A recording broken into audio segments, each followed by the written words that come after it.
ગટર ભરાય તોય નો આવે, મત લેવો હોય ત્યારે આવે, ત્યારે બધી શેરી વાળાને કહે કે આમ દિયો, મતદાન દિયો, બરાબર.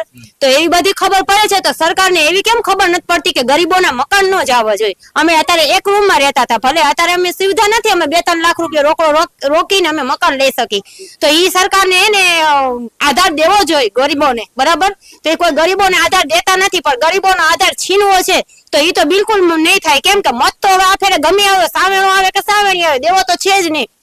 ને કદાચ મોદી આવે તો મોદી ને નથી દેવું, અને નથી દેવો. જે આવશે એની માર ખાઈને જશે. ગાડી વાળો આવ્યો તો ગાડી વાળો માર ખાઈને ગયો તો મતદાર વાળો માર ખાઈને જશે. ભાઈ મોદી ને જે કરવું હોય કરી લે. મોદી તો એમ કે મારી બેનો મોદી 500 રૂપિયા નાખતો હતો તો એકવાર નાખા, પછી તારી આગળ ખાલી થઈ ગયું તો કેમ બંધ કરી દીધા ગરીબોને, વિધવાને? ત્યારે ક્યાં ગયો તો તું? એમ ત્યારે ક્યાં ગયો તો? ત્યારે ગરીબોની ઈ તો જરૂરત હતી કે ગટર ભરે તો કોઈ નો આવે. પછી કઈક સુવિધા કરાવવાની હોય ને, આપણે કહીએ કે પાણી નથી આવતું, પાણીની લાઈનમાં, તો કે હા અમે આવશી.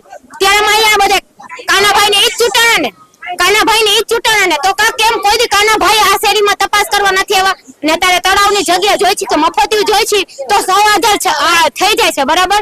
આજે આટલા ગરીબોની કોઈની હાઈ નહીં લાગે, સરકારને બધાયની લાગશે.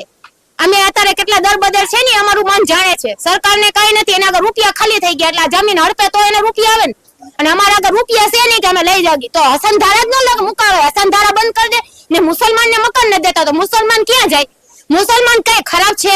કોઈ નિયત બગાડે છે, કોઈની મા બેનું ને કઈ બોલાવે છે તો તમે મુસલમાન ને ન દે તો લેખે લાગે. મુસલમાન તમને હર બાબતમાં મુસલમાન નડે છે તો એવા કોઈ વ્યક્તિ એ લોકોને કેમ નથી નડતા? અમે નડી છીએ તો અમને અમારો આધાર પુરાવો જોઈએ. અમને મકાન દેશે તો મકાન ખાલી કરશી, નકર મકાન સિક્કે બુલડોઝર ફેરાવી દેશે તો મંજૂર છે.